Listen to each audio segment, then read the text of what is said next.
This is one of the many green pastures that surrounds the entrance to the legendary Hobbit town of New Zealand. Hobbit Town, for those of you who do not know, is a stage set originally built by Peter Jackson himself for the first Lord of the Rings movies. Now, I hope you will enjoy taking this quick little tour.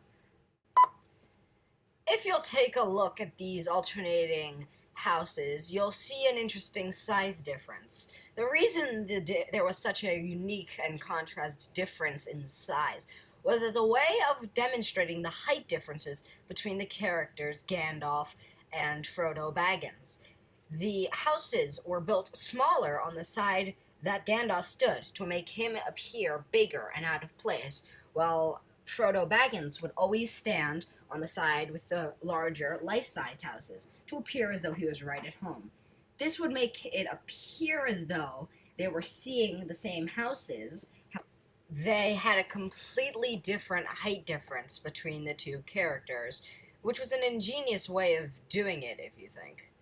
Now, aside from these interesting houses, there is another fascinating pond that caused several problems for Peter Jackson while he was filming the movies. Namely that there were frogs. Lots and lots of frogs. These frogs would cause a huge problem when filming, thanks to the fact that they never shut up. They were so loud that Peter Jackson had to stop filming the movie in order to hopefully get some peace and quiet. He then sent some of his grad students down to remove every single frog and put them in another frog pond nearby so that they could continue filming without the frogs making noise. I have a footage of the frogs croaking, and while it is not quite as loud or as detailed as it was when Peter Jackson first experienced it, it is very similar to the noises that he would have had to experience a lot louder for a lot longer, especially while he was trying to film a movie.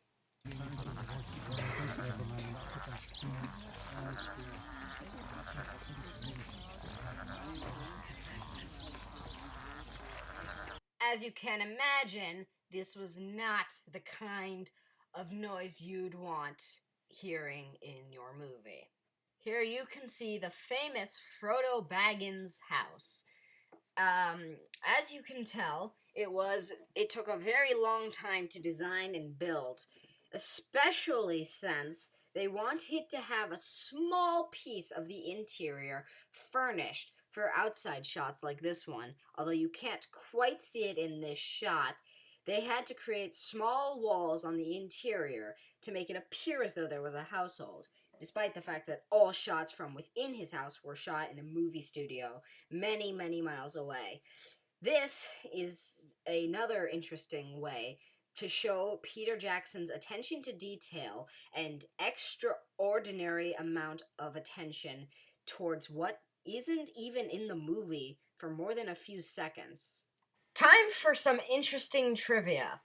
Despite the fact that Peter Jackson had built this set for the movies, the farmers he had rented it from wanted their land back, and so Peter Jackson set upon destroying the set. However, crazy and determined cult fans of this movie eventually determined the location and came to the farm to see it. The farmers at first decided to be kind and would go to the places where things had been and hold up signs saying this was where Frodo Baggins' house is, and this is where the Green Dragon Inn was. However, eventually, he began seeing an opportunity to make a lot of money if these people continued to come. So, what he decided to do was to have Peter Jackson rebuild the entire set in full. And because of that, he managed to create this fantastic and very unique experience, learning all about the set and history of the Lord of the Rings Hobbit Town.